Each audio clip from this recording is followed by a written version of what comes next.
अकोला शहरातील राजराजेश्वर सेतू हा शहरातील मध्यभागी असल्यानंतरही तसा एक 5 वर्षाचा मुलगा बोचे म्हणून पाण्याच्या प्रवाहात वाहून गेला होता। त्यासाठी आज यांचं आंदोलन चालू आहे। आपण त्यांच्यापासूनच प्रतिक्रिया घेऊ। नेमकं त्यांच्या प्रमुख मागण्या काय आहेत? नमस्कार दादा। नमस्कार। काय मागण्या आहेत आपल्या?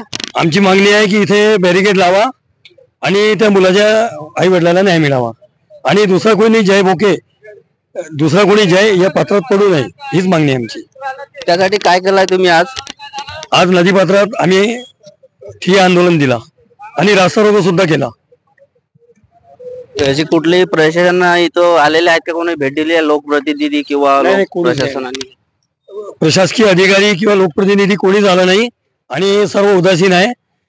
त्यामुळे आम्ही सतत इथे पाठपुरावा केला। आता याच्यानंतर 6 दिवसांनी खासदार संजीवभाऊ धोत्रे आणि त्यांचे चिरंजीव अनुप धोत्रे यांच्या घरी आम्ही ठिय्या आंदोलन देणार आहोत। यांच्या जर अशा मागण्या जर पूर्ण झाल्या नाही तर त्यांचं असं म्हणणं आहे की आम्ही खासदार अनुप धोत्रे यांच्या घरासमोर तीव्र आंदोलन छेडू। आणि तसेच आतापर्यंत याच्या आधी सुद्धा इथं एक आंदोलन झालेलं आहे, तरी सुद्धा या पुलाला बॅरिकेड वगैरे काही कळबे लावण्यात आलेले नाही आहे। अजिंक्य भारत करिता मुकेश ढोके, अकोला।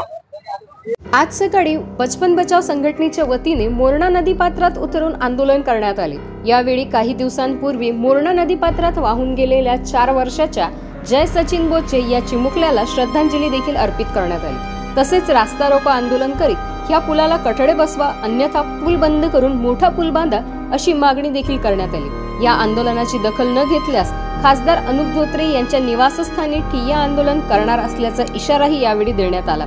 तसेच बचपन बचाव संघटनेच्या आंदोलनाला जमाते इस्लामी हिंदच्या वतीने पाठिंबा देत लवकरात लवकर त्यांच्या कुटुंबियांना आर्थिक मदत व पुलाला कठडे बसवण्याची मागणी करण्यात आली। बचपन बचाव संघटनेचे राजेश गावंडे यांनी बोचे कुटुंबियांना आर्थिक मदत केली आहे। यावेळी बचपन बचाव संघटनेचे कार्यकर्ते व पदाधिकारी मोठ्या संख्येने उपस्थित होते। पूर्ण भारतातील अख्ख्या महाराष्ट्रामध्ये विकास होत आहे आणि मोठे मोठे पूल बांधण्यात येत आहे आणि आपला अकोलाचा विकास हा कोणता विकास आहे की या पुलाला एकदम जमिनीला टेकून पूल बांधलेला आहे। तर याचा हे धोकादायक आहे सर्वांना। आता 4 वर्षीय मुलगा इथून वाहून गेलाय।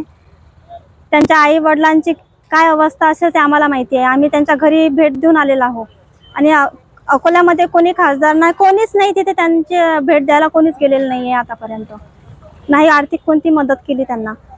तर माझी विनंती एकच आहे प्रशासनाला अकोल्याच्या की लवकरात लवकर कठडे इथे बसवावे आणि होईपर्यंत हा मोठा जर करत असेल तर हे याचं काम लवकरात लवकर चालू करावे। इथं लाईटाची व्यवस्था वगैरे सर्व, एवढी विनंती आहे प्रशासनाला अकोल्याच्या। त्यासाठी काय केलं आज तुम्ही?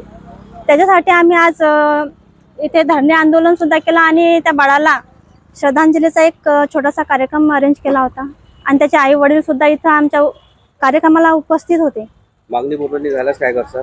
मागणी जर पुरी नाही झाले तर आम्ही 6 दिवसांनी खासदार यांच्या घरासमोर हे आंदोलन हे निश्चित आहे। हे वॉर्निंग आहे माझी।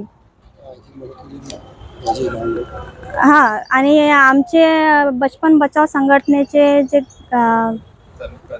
तालुका अध्यक्ष राजेश गावंडे यांनी त्यांना आर्थिक आज जेवढे होते तेवढी त्यांनी मदत केली आहे।